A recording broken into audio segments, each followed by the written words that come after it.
Good day everyone, my name is Miguel Estrella Maquilan from the Department of Education, and now I'm going to share some information about different learners in marginalized group, child laborers or domestic workers, and the last one is indigenous people. But before we proceed, I want you to know that this information came from Google. So let's tackle the first topic, which is the different learners in marginalized group. So how we can analyze marginalized students? Many marginalized students share a similar experience entering a new classroom. They walk in, scan their surroundings, cautiously interact with new people, and assess if you and your classroom are a safe space. According to Charter for Compassion, a marginalized identity is one who feels or is underserved, disregarded, ostracized, harassed, persecuted, or sidelined in a community. Just try to figure out these pictures.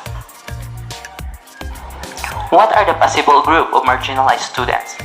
Possible groups include but are not limited to immigrants, refugees, and migrant women and girls victims of human trafficking, people struggling with mental illness, children and youth of people of different sexual orientation or LGBT plus community, people of differing religion, people with developmental delays, those with a physical disability.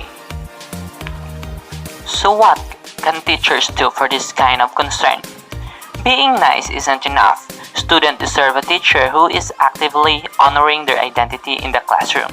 Maslow's hierarchy of needs illustrates the importance of students feeling safe, psychologically and physically, before they can learn and reach the potential.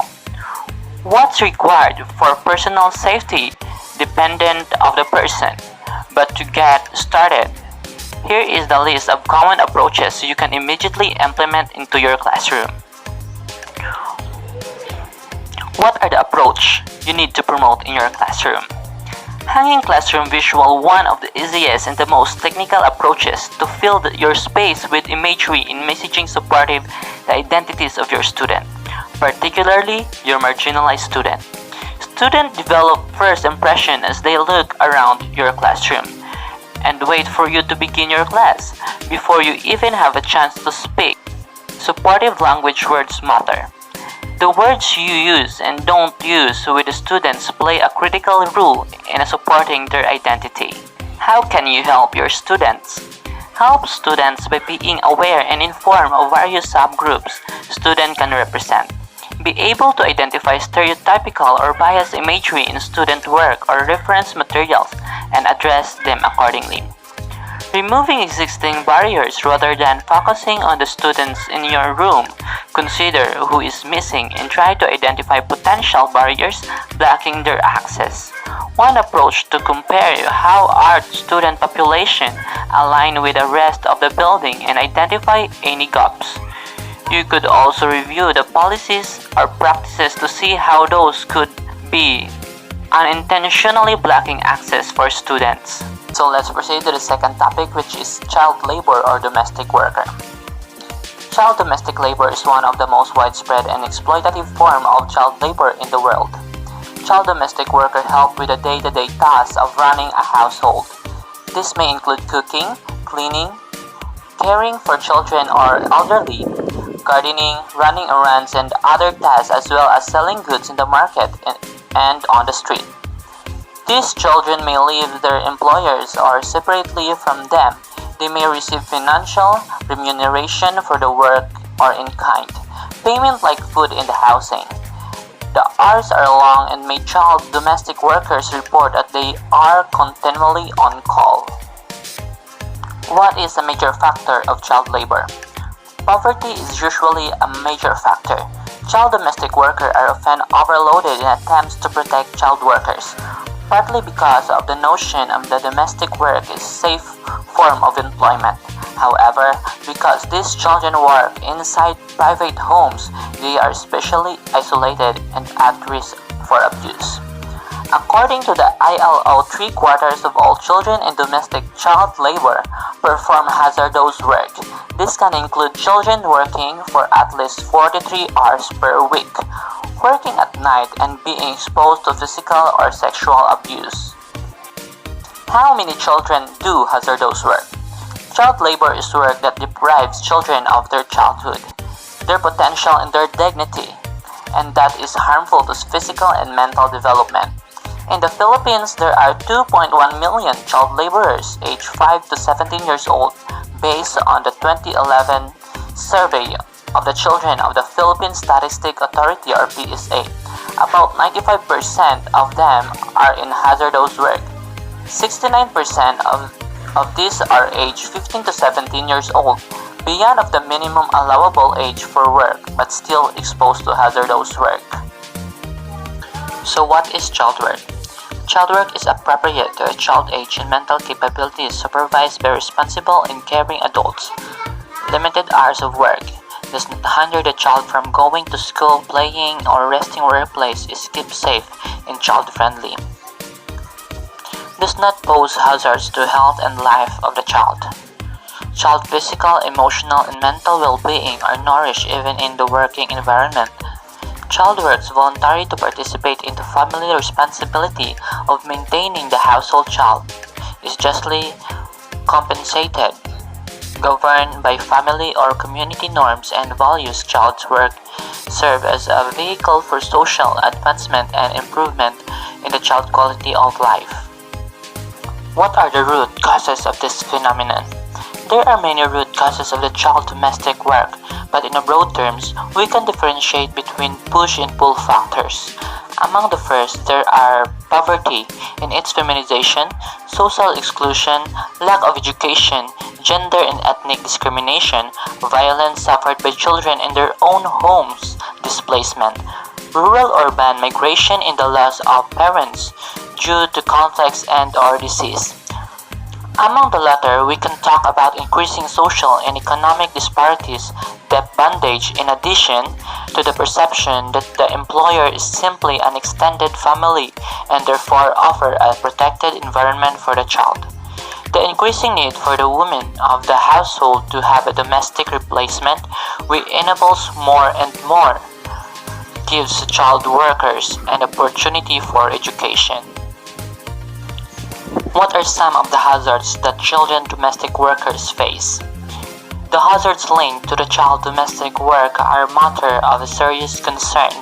The ILO has identified a number of hazards to which domestic workers are particularly vulnerable, and the reason it may be considered, in some cases, a worse form of a child labor. Some of the most common risks children face in domestic service include long and trying working days, use of toxic chemicals, carrying heavy loads, handling dangerous items such as knives, axes, and hot pans, insufficient or inadequate food and accommodation, and humiliating or degrading treatment, including physical and verbal violence and sexual abuse. What is the solution to end child labor and to protect young workers of legal working age? There is no magic recipe. The problem posed by the child labor in domestic work and to protect young workers of legal working age require a complementary approach in different domains at different levels, including developing statistical visibility and further enhancing knowledge on child domestic work to better capture child labor and youth employment in domestic work. Awareness raising and advocacy to transform social attitudes and to address widespread acceptance of child labor and domestic work in the beliefs among employers and parents that this situation represent a protective and healthy environment for children, especially for girls. Promoting the ratification and implementation of the Child Labor Conventions number 138, number 182, and the Conventions number 189 concerning decent work for domestic workers, and many more. Is there a law or laws for this issue? Yes. In 2003, the Philippines passed a new law known as Republic Act 9231, or the Special Protection of Children Against Child Abuse. Exploitation and Discrimination Act. This law specifically limits the employment of children below 15 years old with the same exception as Republic Act 7658, with additional provisions regarding the restrictions of the number of hours children are allowed to work, provision on expanding work, children's access to education, social, medical, and legal assistance. Now let's proceed to the last topic, which is indigenous people. But before that, what is indigenous people? Indigenous peoples are distinct social and cultural groups that share collective ancestral ties to the lands and natural resources where they live, occupy, or from which they have been displaced. The land and natural resources on which they depend are inextricably linked to their identities, cultures, livelihoods as subscribed to their customary leaders and organizations for representation that are distinct or separate from those of the mainstream society or culture. Many indigenous peoples still maintain a language distinct from the official language or languages of the country or region which they reside. Indigenous people often lack formal recognition over their lands, territories, and natural resources, are often last to receive public investments in basic services and infrastructure, and face multiple barriers to participate fully in the formal economy, enjoy access to justice, and participate in political processes and decision-making. This legacy of inequality and exclusion has made indigenous communities more vulnerable to the impacts of climate change and natural hazards, including to disease outbreaks such as COVID-19. What are the characteristics of indigenous people?